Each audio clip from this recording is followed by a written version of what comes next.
Question 4.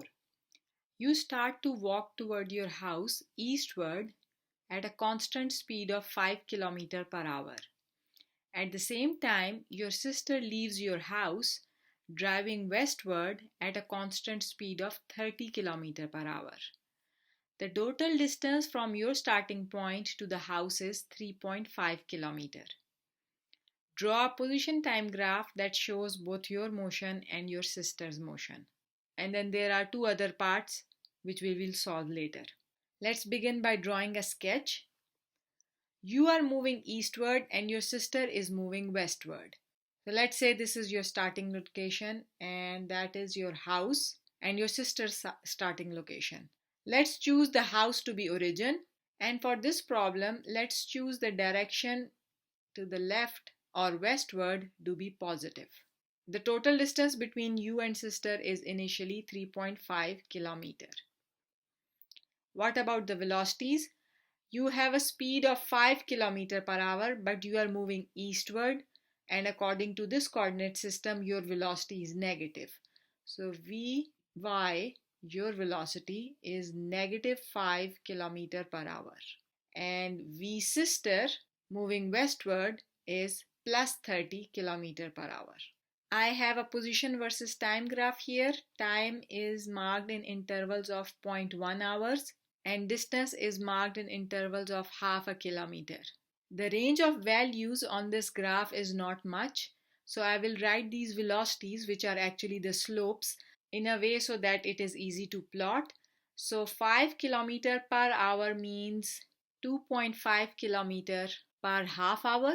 Similarly, sister speed of 30 km per hour mean 3 km per 0.1 hour. So in 1/10 of an hour, sister is covering a distance of 3 kilometers. Let's draw the graph for sister. Her initial location is the house, which we chose as origin, and both you and sister started at the same time. We will call that time to be 0. So this is the initial location of sister on the graph. When time is 0, she is at the origin. Now her slope or average velocity is 3 km per 0.1 hour. So a rise of 3 km for a run of 0.1 hour. That leads us to this point. Joining these 2 points to get the graph, your initial location is 3.5 km at time 0, which is this point.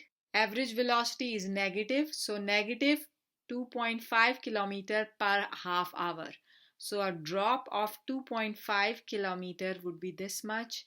In half an hour will lead us to this point. Joining these 2 points to obtain the graph, we have completed part A of the problem. Part B, from the graph, determine how long you travel before you meet your sister. So this point of intersection is the point where you meet your sister.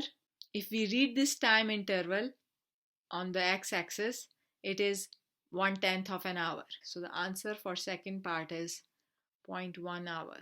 Part C, how far do you travel in that time? This time we have to look at the vertical axis, which is the position axis. So starting from 3.5 km, which was this point, you meet your sister here, which corresponds to 3 km on the position axis. So the distance traveled is 3.5 minus 3, half a kilometer.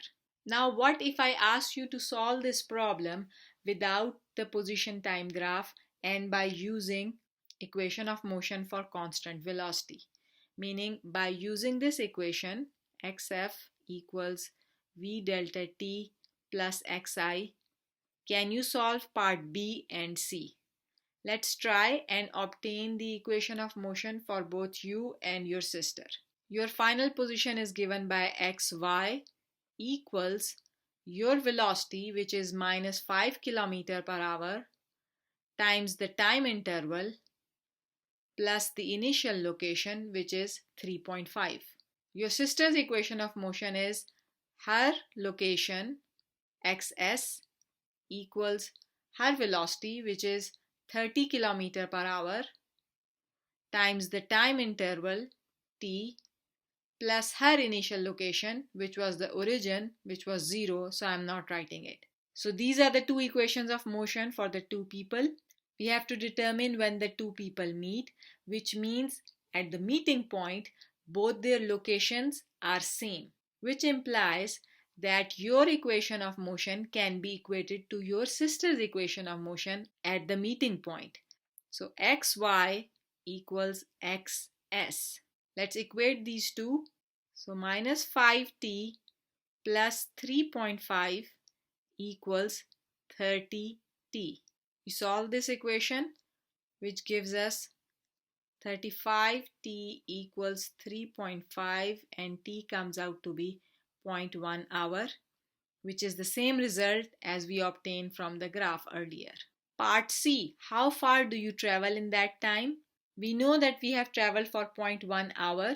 So distance covered during that time can be obtained by using compact form of equation of motion. So your displacement equals your velocity times the time interval, which is minus 5 times 0.1. That gives us minus 0.5 kilometer.